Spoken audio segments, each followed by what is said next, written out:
Fala pessoal, sejam bem-vindos ao meu canal. Eu estou trazendo aqui todos os meus relógios porque o pessoal no vídeo do G-Shock tá querendo saber aí, agora que eu tenho mais de 2 anos que eu já tenho ele, uns 2 anos e meio, e tá querendo saber qual que é o estado dele. Então vou aproveitar e mostrar os meus outros relógios aqui. Esse daqui eu já fiz vídeo da Fossil, esse aqui também da Diesel eu já fiz, esse aqui ainda não. Vocês me falam aí se vocês quiserem que eu faça um vídeo também. Esse aqui, ele é um da relógio da Casio também, mas só que é da linha Edifice, né? E ele é um pouquinho diferente também. Bom, primeiro ao foco do vídeo, né? Que é o meu G-Shock GWG 1000, né? Então ele está em perfeitas condições ainda, pessoal. Eu uso ele direto todos os dias, tá?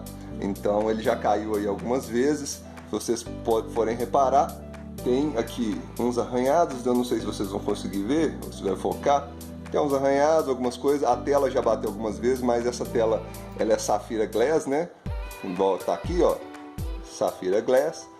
Ele é muito resistente, tá? Muito mesmo. Então, ó, ele é resistente à lama, ele é resistente à vibração. Então ele é feito aí para aguentar qualquer tipo de tranco que você precisar. Bateria dele tá no máximo ainda, nunca tive problema, ela nunca caiu do alto, tá? Ela sempre esteve aqui no alto. Você pode aqui mostrar o leitor de bateria, esse H, tá vendo? Então ela nunca deixou de sair não, e tá funcionando aqui em perfeitas condições. A coroa desatarracha aqui normalmente, ela já tá um pouco mais desgastada e tal, ó, você escolhendo a cidade, tá? Eu fiz um vídeo, pessoal, do unboxing desse relógio, e fiz um outro falando de todas as funções, e que eu mesmo vira e mexe, principalmente quando sai ou entra no horário de verão, eu entro lá no vídeo para lembrar aqui como é que faz para sair do horário de verão e para entrar no horário de verão, né? Então esses vídeos que eu faço muitas vezes ajudam a mim mesmo, tá? E depois eu estou procurando muito, principalmente nos sites estrangeiros, né, como a Amazon, só essas tiras aqui, ó, porque basicamente é isso que muda de um relógio para o outro. Aí eu tô querendo procurar essas tiras aqui, de repente numa cor amarela, porque eu já vi que tem aqui formas de tirar, e já vi também alguns sites que vendem também só essa parte aqui. Então você tem um relógio que de repente você troca ele aqui e muda completamente.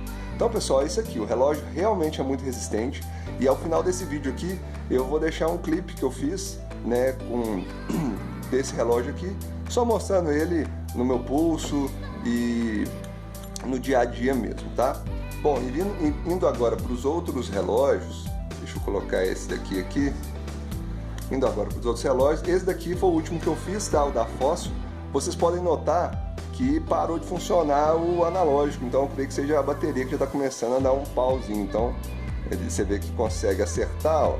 Você puxa aqui, dá para você acertar, mas, né, o ponteiro não se mexe mais. Então, ou seja, deve estar começando a dar problema na bateria. Eu sei que os relógios da Fossil, ou qualquer outro também, a bateria acaba consumindo um pouquinho rápido. Aqui tem 6 meses já que eu estou com esse relógio, mas vai contar de repente ali o tempo que ele estava na loja lá também. Então deve durar aí mais ou menos 1 ano uma bateria nova, tá? Mas é um relógio que eu uso também de forma cotidiana. Quando eu não estou usando o meu G-Shock, eu estou usando esse daqui da Fossil também, que eu acho muito bonito e ajuda bastante. Eu gosto muito, né? Vocês podem notar aqui por esses 3 que eu gosto muito dessa duplicidade aqui, né? Ter o analógico e ter o digital também, tá? Só o meu da Diesel lá, que ele é só analógico e ele tem a pulseira de couro. Então eu tento ter aí um de cada estilo diferente assim, para poder, né, ter mais variação. Esse da Diesel aqui eu já troquei de bateria uma vez, tá? Troquei uma vez só. Esse daqui eu comprei aqui no Brasil, não importei. Esse daqui eu comprei nos Estados Unidos, no site da Amazon. Esse da Fossil eu comprei lá no Paraguai. Não, no Paraguai tá falsificado. Nada disso, pessoal. O Paraguai tem lojas de luxo, lojas sensacionais lá, inclusive uma loja original da Apple, né? Então, é claro que vai ter coisas xing-ling lá também, coisas falsificadas, mas a maioria delas, se você for na loja certa, você vai encontrar assim, produtos originais. Então esse aqui da Diesel, que foi o meu segundo relógio que eu comprei, tá? Eu já vi ele em sites americanos, eu poderia ter pago um preço bem mais barato se eu comprasse ele fora do que aqui no Brasil. Aqui na época eu acho que eu paguei uns R$1.000, lá fora se for comprar, sai por uns 600, 700 reais. E pessoal, esse daqui que eu nunca mostrei pra vocês, que é o Casio da Edifice. Foi o primeiro que eu comprei ele em 2012 provavelmente, tá? Foi o primeiro relógio que eu tive. Ele é um relógio menor, né? Ele tem um negócio, um esquema de fechar aqui interessante, ó, né? Facilita, ele é uma pulseira metalizada e ele tem um leitor aqui. O legal dele é que ele tem algumas coisas interessantes que me fez comprar na época, né? Igual, olha só, ele tem aqui o medidor de temperatura, tá? Esse medidor de temperatura ele acaba sendo influenciado também pelo pulso, assim como o do G-Shock. Então eu não uso muito, mas se ele tá do lado de fora igual esse daqui tava, né? Tá fazendo 26 graus, realmente eu tô me sentindo num ambiente de 26 graus, tá? Então aqui em cima ele vai ter data hora, né? Hoje é sábado, o horário e os segundos. E também tem aqui a facilidade de colocar horário de verão ou não, tá? Se vocês quiserem, se vocês gostarem aqui do vídeo, falarem nos comentários, eu faço um vídeo só sobre ele também, falando das funções, né, que ele tem e tudo mais. Beleza, pessoal? Então eu queria mesmo mostrar aqui como que tá o meu G-Shock GWG1000, né? Como é que depois de 2 anos e meio aí utilizando, será que ele teve algum desgaste e tal?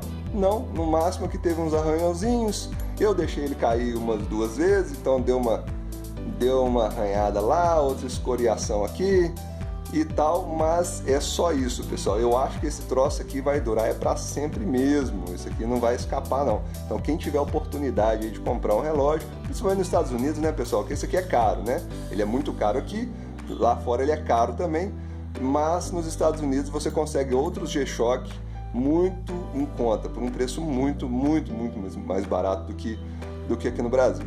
Então, ó, as funções dele, a bússola ainda continua funcionando numa boa, né? Você troca aqui para o altímetro também numa boa, né? As funções aqui do barômetro também, dando gráfico lá de temperatura. Tá um clima hoje já meio fechado, tá começando a abrir, então o gráfico ele tá um pouco ascendente, então provavelmente deve abrir um pouco mais o tempo aí. O medidor de temperatura dele, 27.9, diferente do outro que está dando 26, né? O Recall, né? Que é outra função também que tem, que vai mostrar aí seu histórico de altitude máxima, altitude mínima. O cronômetro, o timer, também que é contagem regressiva, alarme, horário mundial e esse R/C que também não funciona aqui no hemisfério sul. E é isso, pessoal. Bom, então eu queria mostrar mais sobre o relógio para vocês agora, depois de uns 2 anos e meio de uso. Teve algumas escoriações leves, né, uns arranhõezinhos que não tem jeito de evitar, algumas quedas, talvez umas 2 quedas, mas no mais é um relógio aí que eu acho que vai durar para minha vida toda, né? Eu acho que eu não vou ter problemas com isso. Talvez algum momento na bateria, eu imagino que deva ficar um pouco mais fraca, mas como a captação da bateria dele é solar, eu acho que eu não vou ter tantos problemas assim. Tá, beleza, pessoal? Então, se vocês têm qualquer dúvida aí, coloca nos comentários. Eu vou tentar responder naquilo que eu sei ou naquilo que tem no manual. E se vocês quiserem mais informações, pergunta aí. Quem gostou, dê um like. Valeu, falou e até mais!